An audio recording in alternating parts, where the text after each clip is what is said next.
محمد بن عبداللہ بن قہزاز نے جو مرو کے باشندوں میں سے ہیں کہا میں نے عبدان بن عثمان سے سنا کہہ رہے تھے میں نے عبداللہ بن مبارک رضی اللہ عنہ کو یہ کہتے ہوئے سنا اسناد یعنی سلسلہ سند سے حدیث روایت کرنا دین میں سے ہے، اگر اسناد نہ ہوتا تو جو کوئی جو کچھ چاہتا کہہ دیتا۔ امام مسلم رحمہ اللہ نے کہا اور محمد بن عبداللہ نے کہا مجھے عباس بن ابی رزمہ نے حدیث سنائی، کہا میں نے عبداللہ بن مبارک کو یہ کہتے ہوئے سنا ہمارے اور لوگوں کے درمیان فیصلہ کن چیز بیان کی جانے والی خبروں کے پاؤں یعنی سندیں ہیں جن پر روایات اس طرح کھڑی ہوتی ہیں جس طرح جاندار اپنے پاؤں پر کھڑے ہوتے ہیں۔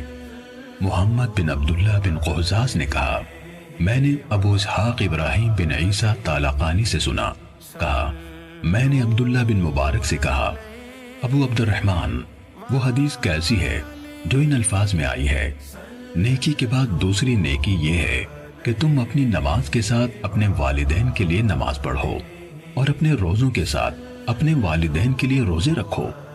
کہا عبداللہ بن مبارک نے کہا یہ کس کی سند سے ہے؟ کہا میں نے عرض کی یہ شہاب بن خراش کی بیان کردہ حدیث ہے۔ انہوں نے کہا ثقہ ہے۔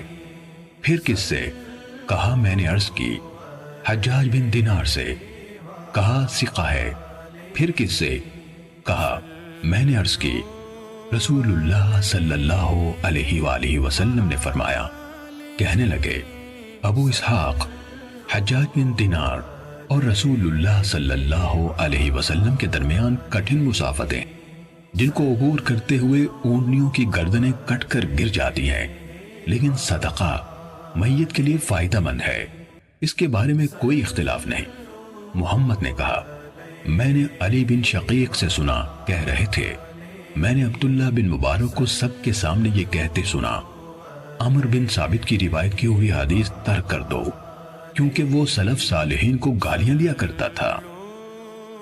صحیح مسلم حدیث نمبر 32۔